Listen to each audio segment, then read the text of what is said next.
Olá pessoal, tudo bem? Sejam bem-vindos, bem-vindas a uma aula exclusiva aqui do Engenhos da Alma.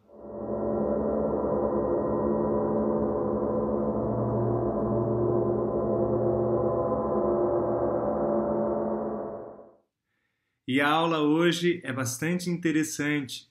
Vamos pegar pontos da ciência cartesiana, né? A ciência moderna hoje que já abrange e abraça pontos que ligam bastante coisa da sua realidade, só que não te contam porque você não pode saber, né? Então, essa aula é para você identificar, né? Por isso que eu chamo essa aula de ciência, um caminho unilateral, né? Será que a ciência pensa de uma única maneira? Será que a própria ciência, num sentido geral, ela abraça a si mesma em todos os pontos? Ou será que existem divisões dentro da própria ciência e não é porque deixa de ser ciência oficial que passa a ser uma ciência não válida? Pelo contrário, né? Para elucidar melhor com vocês, eu estou usando um texto adaptado, né, claro, da palestra que Rupert Sheldrake, um biólogo, cientista, professor, PhD, o cara não é pouca coisa não, pessoal. Quem tiver mais interesse para conhecer o Rupert Sheldrake, tem nos destaques do Instagram do Engenhos da Alma, uma entrevista que eu fiz lá, montei, né, digamos, nos destaques, que você pode conhecer um pouco melhor, ou, é claro, fazer uma pesquisa autônoma aí na sua internet. Essa palestra foi dada ao TED, né, TED.com, aquele espaço empresarial, autônomo, onde várias personalidades dão palestras, enfim, tem uma série de coisas, inclusive tem o TED São Paulo, que é bastante, digamos, visível, tem uma visibilidade enorme, só que a palestra dele foi removida, né? Eu não sei, não tenho certeza se hoje recolocaram já, mas eu encontrei a palestra no YouTube e não no TED, né? Ela foi retirada, porque uma palestra deste calibre, aonde eu falo digamos, eu abro um ponto de perspectiva que gera um desconforto para a estruturação cartesiana, é perigoso. Então, digamos, né, até um lugar que se diz, digamos, revolucionário, de ideias, criatividade, retiram quando a ideia é muito criativa por si só, né? Bom, eu vou dividir com vocês aqui os meus famosos slides. Vamos lá. Aqui, a aula tá curtinha hoje, tá, pessoal? Ciência, um caminho unilateral? A ilusão da ciência é a crença de que a ciência já entende a natureza da realidade em princípio, deixando quaisquer detalhes a serem preenchidos. Essa é uma crença muito difundida em nossa sociedade. É o tipo de sistema de crenças de pessoas que dizem: eu não acredito em Deus, só acredito em ciência. É um sistema de crenças que atualmente está presente em todo o mundo, mas existe um conflito no coração da ciência entre ciência como um método de inquisição baseado na razão, evidência, hipótese e investigação coletiva, e ciência como um sistema de crença ou uma visão de mundo. Isso é muito legal. Rupert Sheldrake é olha, dos caras que eu pesquiso, conheço, tem N pessoas, né, N acadêmicos aí, com muito talento, com uma ajuda, nossa, maravilhosamente funcional para todos esses aspectos, mas Rupert Sheldrake é uma das personalidades que mais me impressionam. Ele é um britânico que mais me impressionam e ele fala bastante do cientista não, digamos, não acadêmico, né? que, digamos assim, as pessoas que fazem ciência, né, 60% não estão nas academias, né? Ele quebra bastante paradigma aí, pessoal, e eu gosto bastante dele, né? Na visão dele, cientista é aquela pessoa que experimenta, né? E, infelizmente, o aspecto de visão de mundo da ciência chega a inibir e constranger a livre investigação, que é a própria essência do esforço científico. Vou lá. É exatamente isso, né? Darwin, por exemplo, pessoal, não era um cientista, né? Um cientista formado, né? Ele era um pesquisador caseiro. Eu sou um pesquisador caseiro, né, por assim dizer. Por mais que eu tenha o tecnólogo lá, do física quântica, física, mas eu sou um pesquisador caseiro. Se você for, digamos, uma pessoa que faz experimentos em análise, você é um pesquisador. Você tem que contribuir. E é exatamente isso que a ciência oficial inibe. Mas quem é você para falar? Mas peraí, eu tenho uma série de dados coletados, relatados, analisados, funcionais, aonde eu tenho um ponto de perspectiva, um ponto analítico, aplicação, né? Eu tenho uma teoria, uma aplicação. Você é um pesquisador. Desde o fim do século XIX, a ciência tem sido conduzida sob o aspecto de um sistema de crenças ou visão de mundo que é essencialmente a do mundo materialista, né? O materialismo filosófico.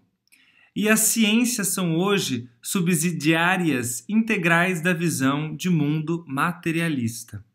Eu acho, né, o Rupert Sheldrake, à medida que sairmos dessa visão materialista, né, dessa visão tão rígida, tão, pessoal, entenda, né, sólida, digamos assim, pau é pau, pedra é pedra, sendo que nós sabemos que quanticamente pau é pedra, pedra é pau, pau é cosmo, cosmo é fumaça, fumaça é fóton, fóton é átomo. Então, brincadeira, né, pessoal? Mas você não tem uma visão rígida, você não pode ter essa visão rígida, mesmo porque, se você for analisar os fatos da sua vida, nada está sendo tão rígido, pessoal.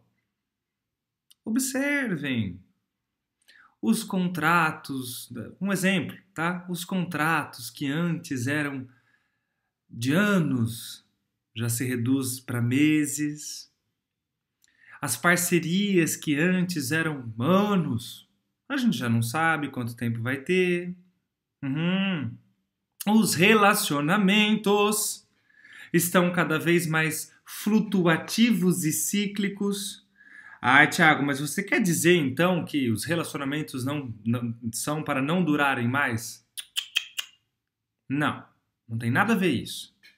Estou dizendo que nós estamos passando por um ponto de mutação. Frigyio Capra já tinha o ponto de mutação, né? Mas nós estamos passando por um ponto de mutação de espécie, da nossa espécie, aonde a compreensão de ciclos está cada vez mais evidente, está cada vez mais gritante para nós. Então, mais uma vez, né, à medida que saímos dessa visão materialista rígida, né, materialista não tem nada a ver com matéria, com o ter, e sim com a forma objetiva de se compreender a sua realidade, de interpretar a sua realidade. Espero que você tenha entendido isso, né? Os alunos do Espiritualidade para uma Nova Era sabem exatamente, né, o campo sensorial. Você é um composto de campos sensoriais.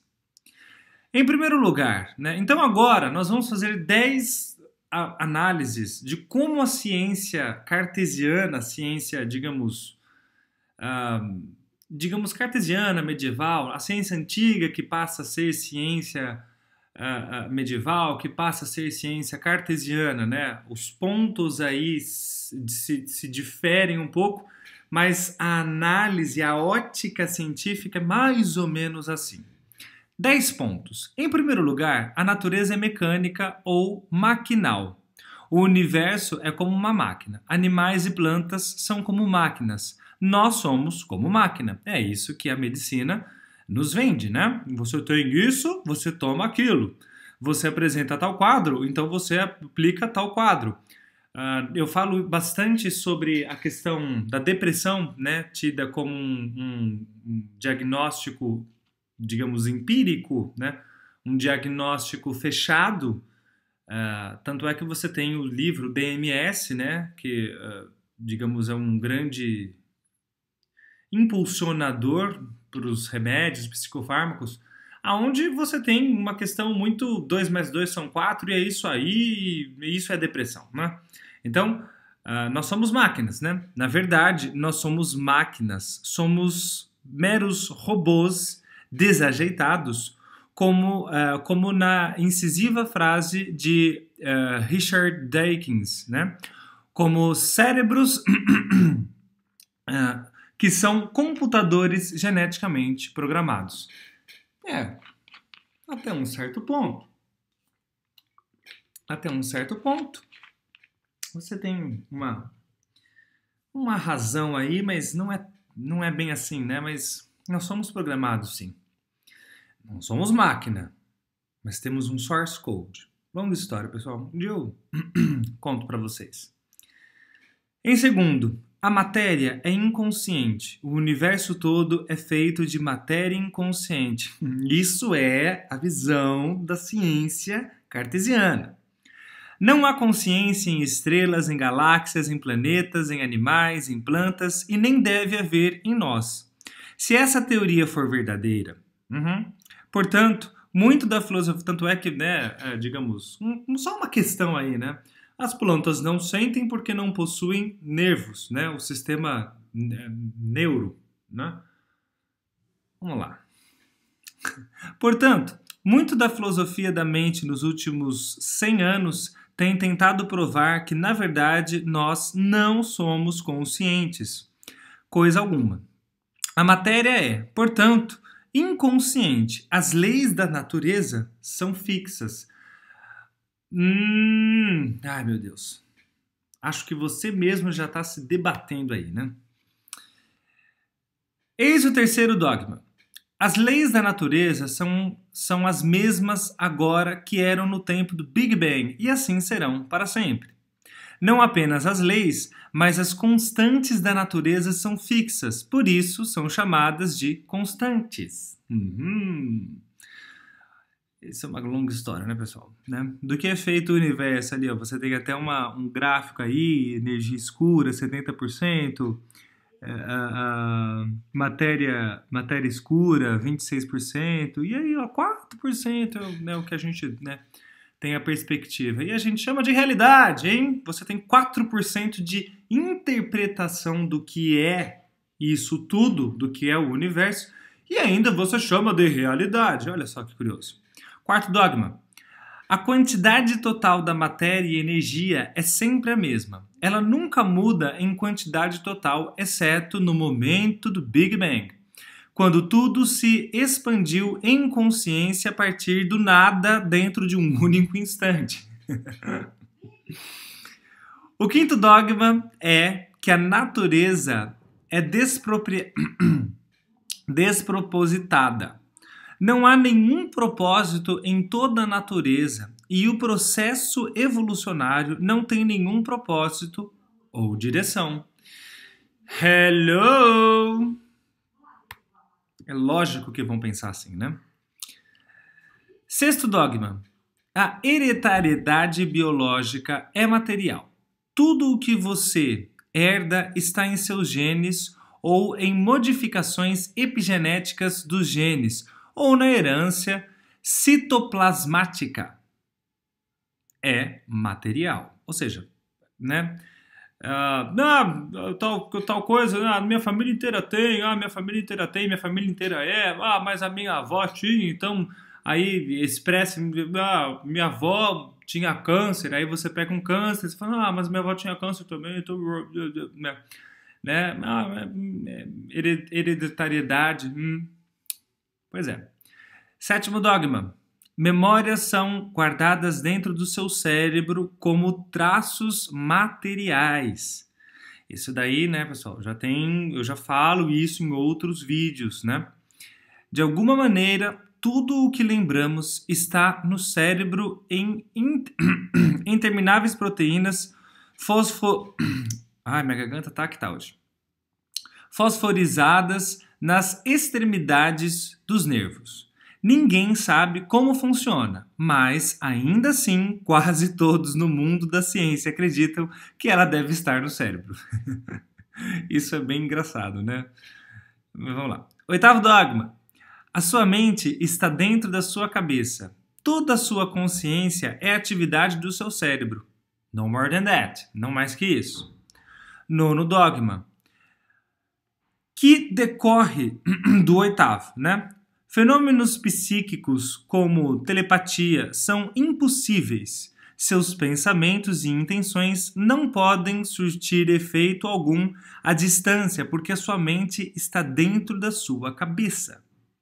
Portanto, toda a evidência aparente da telepatia e outros fenômenos psíquicos é ilusória. As pessoas acreditam que essas coisas acontecem, mas só porque não entendem tanto da estatística. São enganadas por coincidências ou iludem-se a si mesmas. Visão materialista. Ciência cartesiana. Isso é ciência cartesiana. E o décimo dogma.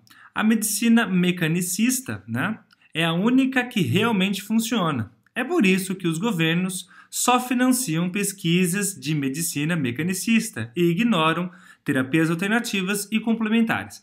Vamos dizer que nós estamos, digamos, surtindo aos poucos efeitos, né, aonde você já tem uma série de pesquisas e uma série de tratamentos alternativos. Por exemplo, aqui no Brasil, o SUS já abraça florais, reiki, se não me engano, alguns tratamentos aí alternativos, né? Não me lembro quais, mas, inclusive, no próprio rebate aí, os cientistas, né, dizem que não podem, né, gastar dinheiro com coisas que não são provadas pela ciência.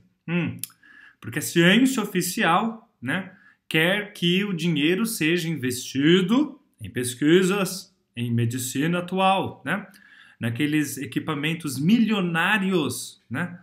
Para você fazer um examezinho, você tem que pagar aí uma fábula, né, para entrar numa máquina, para essa máquina fazer uma mesma leitura, e que se você não for identificado por essa leitura mecânica, você não tem nada. E voa lá. Lembrando aqui, não sou contra, né? Por favor, pessoal, né? Tudo é divino. A ciência, a medicina são cruciais e importantíssimas, como as outras visões e complemento que fecham raciocínios.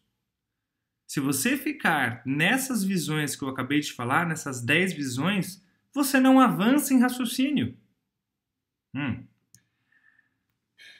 Estas não têm como funcionar mesmo, pois não são mecanicistas. Podem parecer funcionar, porque as pessoas já melhorariam mesmo devido ao efeito placebo. Mas a única que realmente funciona é a medicina mecanicista. Vocês entenderam? Então as pessoas dizem, mas essa coisa aí, né? Porque você acredita e é por isso que dá certo, mas na verdade não funciona. E como você viu aqui, né, na nona, as pessoas acreditam que essas coisas acontecem, a telepatia, as intenções, né, influenciam, mas é só porque não entendem tanto de estatísticas, né? Exatamente isso. E por isso que é uma briga aí danada. Bem, essa é a visão de mundo padrão, adotada por quase todas Opa, peraí. Minha bateria aqui está no talo, pessoal. Vamos lá. Vamos lá. Esta é uma visão de mundo padrão, adotada por quase todas as pessoas educadas em todo o mundo. É a base de sistema educacional, de serviços nacional de saúde, de conselhos de pesquisas médicas, governos e meramente a visão do mundo padrão de pessoas educadas. Mas acho que cada um destes dogmas é muito questionável e olhando de perto, eles se desintegram. Uau! Aqui nós temos o CNPq, o CONEP, são conselhos aqui dentro do Brasil de pesquisa, científico, tecnológico, enfim. Só para vocês saberem que existem conselhos tal, e todos dentro dessa visão aí, tá? Todos esses carinhas aqui, e não só esses, no mundo inteiro, têm essa visão. Por isso que quando você precisa integrar um pensamento, quando você precisa integrar um holismo de raciocínio, você não consegue em informações de livros oficiais. Mas a ideia de que todas as leis da natureza foram completamente fixadas no momento do Big Bang, imagina, pessoal, BUM! Pronto.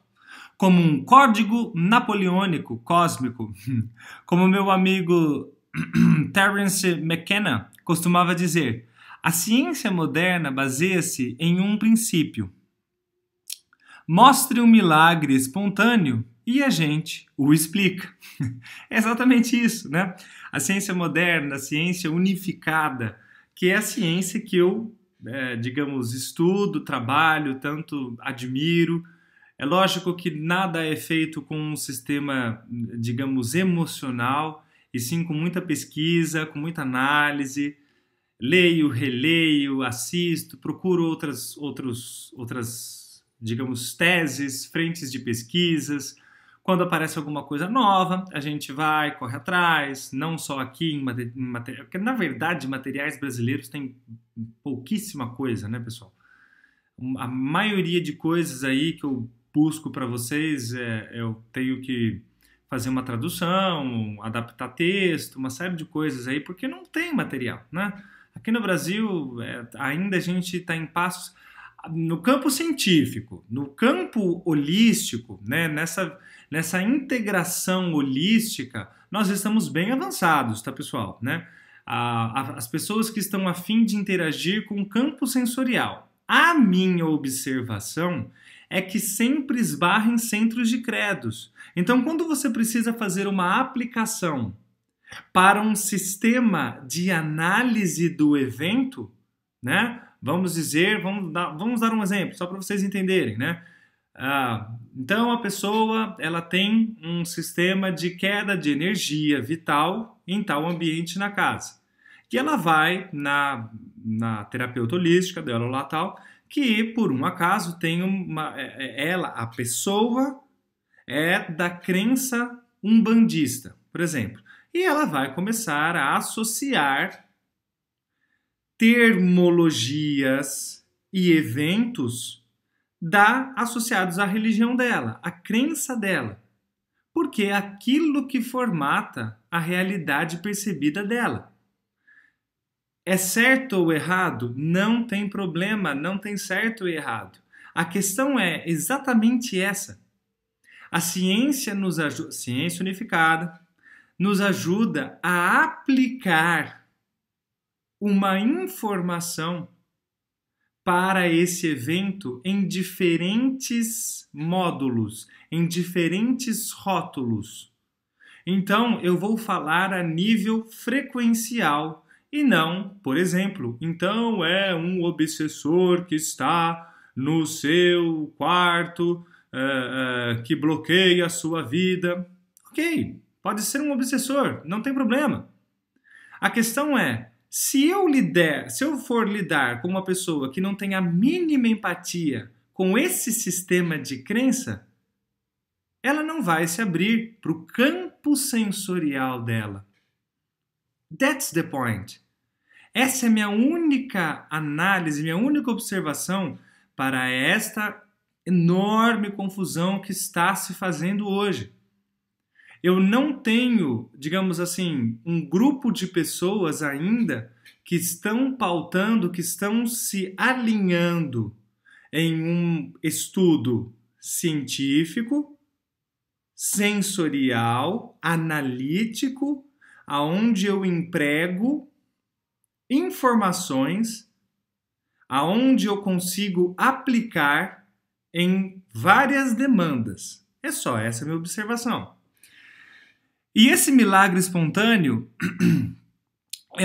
é o aparecimento de toda a matéria e energia do universo e todas as leis que o governam a partir do nada em um único instante. Isso é altamente discutível, tá, pessoal? Essa aula só foi para mostrar para vocês que a ciência ela não é unilateral. Ela tem ramificações. Ela tem divisões entre si. As pessoas que estão interessadas em ciência oficial são pessoas, veja bem, são pessoas que provavelmente têm algum certo apego a nível de proteger aquilo que ela chama de verdade. Porque o que acontece? Né? Os acadêmicos que cross the line, rompem a fronteira, né? Como o meu querido e excelentíssimo Rupert Sheldrake, e existem milhares outros, tá, pessoal? Eu estou usando o texto do Rupert Sheldrake porque eu me identifico muito com a visão dele. Eu tenho livros em português, inglês, achei um em espanhol que eu não achava em outra língua, então eu conheço bastante o trabalho dele, mas existem outros milhares de profissionais que não estão se encaixando nesse sistema cartesiano. Porque, como eu disse para vocês no início da aula, né? Nós, como espécie, estamos passando por transformação, pessoal. Hello! That's it! Então, por mais que você relute, tente, as coisas estão em transformação. As coisas por si só, elas estão com um aspecto meio de falência. Observe! As próprias instituições, os próprios governos, bom, Brasil aqui nem se fale, né? Tudo parece meio, digamos, desmoronando, uma coisa meio sem ética, sem valoração, sem constância, né? Constância de aplicação, de transparência. Por quê? Porque chegou o momento de rupturas, change, vision points, né? Mudanças de ponto de visão, e por assim vai. Porque está na nossa espécie, está no seu campo sensorial. Você que é aluno do Espiritualidade para uma Nova Era, você está sabendo exatamente o que eu estou falando.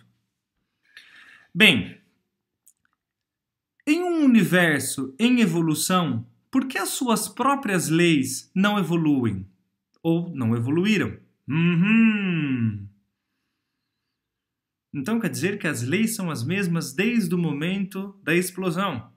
Claro que não, né? Afinal de contas, as leis humanas evoluem e a ideia das leis naturais baseia-se em uma metáfora delas. Aqui ele está dizendo que, né, a gente troca as leis, troca tudo e a natureza continua com as mesmas leis, né? Uma metáfora bem antropocêntrica. Só humanos têm leis. Aliás, só sociedades civilizadas as têm. Como C.S. Lewis afirmou certa feita. Dizer que uma pedra cai na terra por obedecer a uma lei a torna um homem e até mesmo um cidadão. É piada de cientista, né, pessoal? Né? Ele está fazendo um ponto de elucidação da lei da gravidade e de como, digamos, este movimento, a pedra que cai, o torna cidadão, né, tal. É como nós não temos, digamos, uma identificação de nossa espécie, né? Como nós não temos uma compreensão do ponto de onde nós nos encontramos, né? Em uma metáfora com a qual estamos tão acostumados que nos esquecemos de que é uma metáfora. Em um universo em evolução, eu acho que a ideia de hábitos é muito melhor. Acho que os hábitos da natureza evoluem. As regularidades delas são essencialmente habituais. Essa ideia foi apresentada no início do século XX pelo filósofo americano C.S. Peirce. E trata-se de uma ideia que vários outros filósofos têm alimentado, né?